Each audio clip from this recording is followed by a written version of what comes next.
जय जगन्नाथ नमस्कार। आसतु नजर पकईवा आज टॉप न्यूज अपडेट कौन सब रही किंतु ता पूर्व आपण मानकु गोटे अनुरोध वीडियोटी संपूर्ण देखि सुचिंतित मतामत दिंतु। जो मैंने चैनल को प्रथम कर सब्सक्राइब करूँ एवं आसुवा बेल आइकन को प्रेस करूँ जहाँफल प्रत्येक नूतन वीडियोर नोटिफिकेशन आप सर्वप्रथम पाइपर। तेज आसतु नजर पकईवा आज प्रमुख खबर गुड़िक। आज प्रथम खबर राष्ट्रीय गोकुल मिशन योजना अधीन जातीय दुग्ध विकास बोर्ड दुग्ध सेवा द्वारा प्रज्वलित और उत्पादित वृद्धि सेवा प्रकल्प माध्यम मयूरभंज जिले में प्रशिक्षण प्राप्त दुग्ध चाषी मानक गोबंटन कार्यक्रम कर 2025 मसीहा जून मसरे यह योजन गिरी साहिवाल प्रजातिर शताधिक दुधियाली गाई प्रति ब्लॉक में बंटन कर आयोजक आल्लामाड़ी मिशन स्टेशन पक्षर गुजरात और पंजाब भली राज्य गर्भवती गाई अणाई चाषी मानक जगाई दि जाता। तेबे बंटन पर चाषी मानक मध्य असंतोष वृद्धि पाई। अनेक गोपालक अभियोग अनुसार मिलता गाईगुड़िक मध्य बहुत दुर्बल असुस्थ अवस्था थिले। केतेक गाई गर्भवती थिबा सत्वे स्वास्थ्य समस्या भोगुथिबा देखा जायछि, जहाँफल कई चाषी गाई मृत्युमुखर पड़ता जमापड़ी। यही परिस्थिति रे आर्थिक उन्नति आशा करिथिबा चाषी माने क्षति सहउचंती। गोपालन खर्च वृद्धि पाउथिबा सहित आय ह्रास पाउथिबारु सेमाने चिंतित अवस्था अछंती। उल्लेखयोग्य केंद्र सरकार राष्ट्रीय गोकुल मिशन अधीन गो चाषी को प्रोत्साहन देवा लक्ष्य करंजिया उपखंडर रुआ ब्लॉक में शताधिक गाई बंटन कराइथिला, किंतु यही योजना एवं विवादर पड़ी। स्थानीय गोपालक मैंने कहते गाईगुड़ी को नहीं आसवा पर किसी दिन मध्य गाईगुड़िकर स्वास्थ्य अवस्था अधिक अवनति घटीला। केतेक घटना गाई मृत्युवरण करथिबा बेले केउंठी बाछुरी मरी जाइथिला। फल गोपालक मैंने चिंताग्रस्त हो पड़ते। हिताधिकारी मान कहवा अनुसार योजना अनुजाई सुस्थ उत्तम जातिर गाई मिलवा कथा थिला, किंतु वास्तव में जहाँ दिगला ताहा देखि सेमाने आश्चर्यजनित होइछंती। परवर्ती खबर दुई वारंट को गिरफ्त कर कड़चाण कर मरड़ा पुलिस। मिलुथिबा सूचना अनुसार चित्रड़ा फांडी अधीन हल्दीपाल ग्रामर प्रशांत बेहरा 35 वर्ष और मनोज बेहरा 36 दुईंक नाम 2021 मसीह मरड़ा थाना रुजु होता एक अपहरण जनित मामला कोर्ट में विचाराधीन रही। अदालत को बारंबार नोटिस सत्वे कोर्ट में हाजर नहेबारु कोर्ट सेमानंक जामिन विहीन गिरफ्त परवाना जारी करथिला। एही आदेशनामा बल पुलिस अभियुक्त को गिरफ्त कर स्वास्थ्य परीक्षा पर कड़चाण करथिला। हेले सेमानकर जामिन नामंजूर हेबारु तांको विचार विभाग हाजत को पठाई दिया जायथिबा थाना अधिकारी सुमित कुमार सोरेन प्रकाश करछन्ति। परवर्ती खबर सुलियापदा अंचल क्षीरचरा नामक एक यात्रीवाही बस बाहरी मरड़ा दे भुवनेश्वर अभिमुखे जाउथिला। मरड़ा बजार निकट में गुरुवार राति प्राय 8:30 बेले बसटी रास्ता उपर बसता एक षंड को धक्का दे किसी दूर घोषाड़ी नहीं। फल षंडटी गुरुतर आहत होता जमापड़ी। स्थानीय लोके बस को अटकाई बेले षंडटीर चिकित्सा करुवा प्रकाश। परवर्ती खबर मरड़ा ब्लॉक तथा बड़जामणी फांडी अधीन दांतियामहा ग्राम जन युवक दांतियामहा निकटस्थ बंध को माछ धरवाक जाई पानी रे बुड़ी मृत्युवरण करछन्ती। मृत युवक जनक होउछन्ती मरड़ा ब्लॉक दांतियामहा पंचायत अधीन दांतियामहा ग्रामर स्वर्गत कांद्रो सिंह को पुओ मिहिर सिंह बयस 34 वर्ष। सूचना मुताबक मिहिर शुक्रवार अपराह्न धनपुर बंध को माछ धरवाक आसुवा बेले कौन कारण गभीर पानी बुड़ी जाते। तेज पानी रे मृतदेह भासुवा देखि स्थानीय लोके पुलिस और अग्निशम बाहिनी को खबर देते। पानी भितर मृतदेह उद्धार करने पर बेतनटी पुलिस एक अपमृत मामला रुजु कर शव व्यवच्छेद बारिपदा पीआर मेडिकल और हॉस्पिटल को पठाई।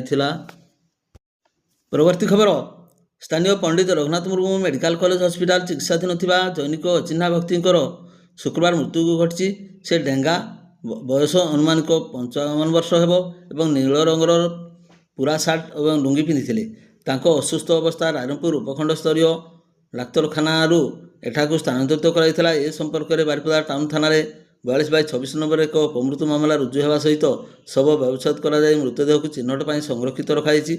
एने मेडिकल फांडी पुलिस अधिकारी गोपाल माझी 9937435236 मोबाइल रे जोगाजोग करने को अनुरोध करा।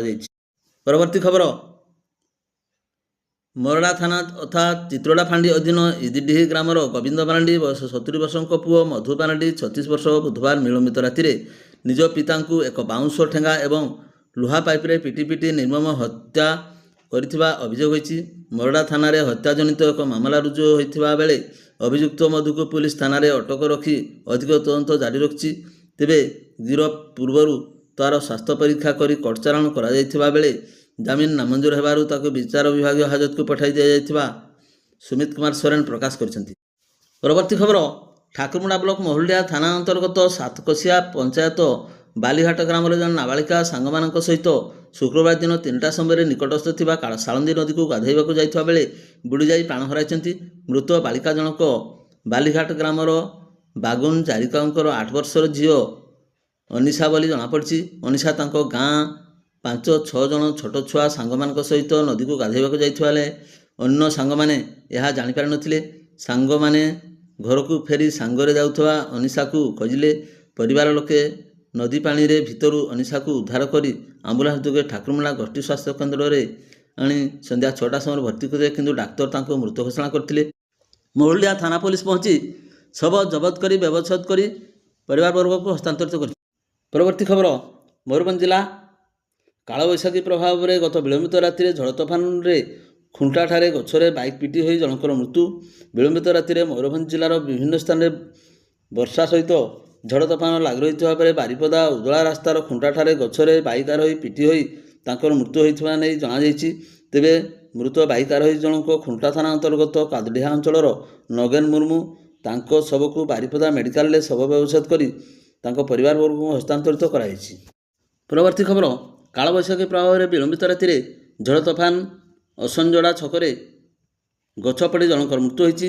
ଗତ ବିଳମ୍ବିତ ରାତିରେ ମୟୂରଭଞ୍ଜ ଜିଲ୍ଲାର ବିଭିନ୍ନ ସ୍ଥାନରେ ପ୍ରବଳ ବର୍ଷା ଏବଂ ପବନ ହୋଇଥିବା ବେଳେ 18 ନମ୍ବର ଜାତୀୟ ରାଜପଥର ବାରିପଦା କୁଳିଅଣା ରାସ୍ତାର ଆସଞ୍ଜଡ଼ା ଛକଠାରେ ଗଛ ପଡ଼ି ଜଣଙ୍କର ମୃତ୍ୟୁ ହୋଇଯାଇଛି।